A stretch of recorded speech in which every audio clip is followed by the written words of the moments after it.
Now in France, left-wing voters are casting ballots in a nationwide presidential primary as polls open across the country. 7 candidates, including the former Prime Minister Manuel Valls, are taking part in the first round of voting. Well, let's talk to historian of modern France at the University College London, Dr. Andrew Smith. Good morning, nice to see you.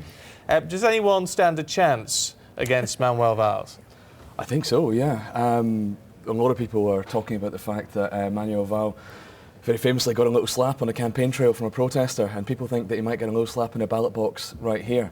I think there's actually a lot to do with what the turnout's going to be. A low turnout favours Valls. A higher turnout, the right primary had 4 million people voting.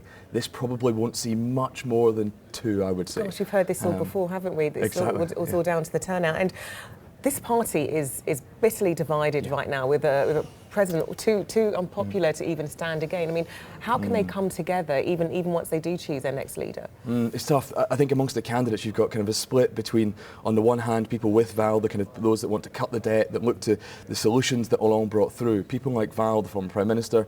Of course, he's kind of pit bull turned poodle. He's trying to cast himself as a nice figure, you know, he's trying to distance himself from the loi travail that he brought in, from the 49.3 kind of, you know, executive legislation that forced through all these changes. I think actually there's a real challenge for them because, like you say, there's a big divide.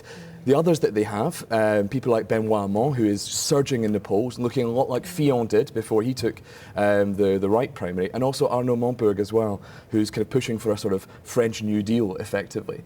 These are the kind of divides within the party, and actually I don't think there's any quick resolution.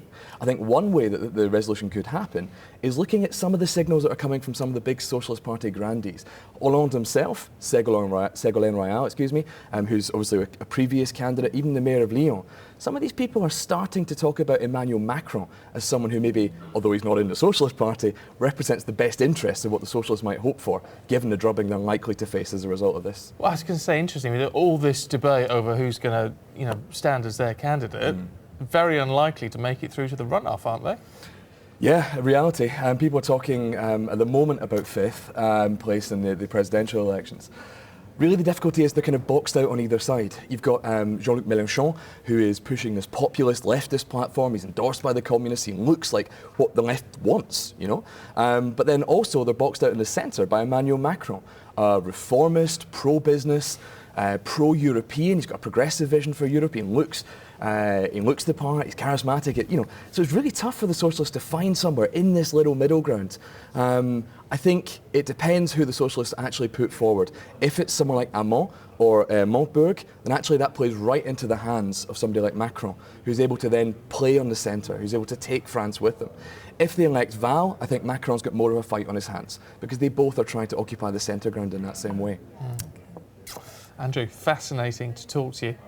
Good to see you, and no doubt be seeing you again very soon, I think, over all of this.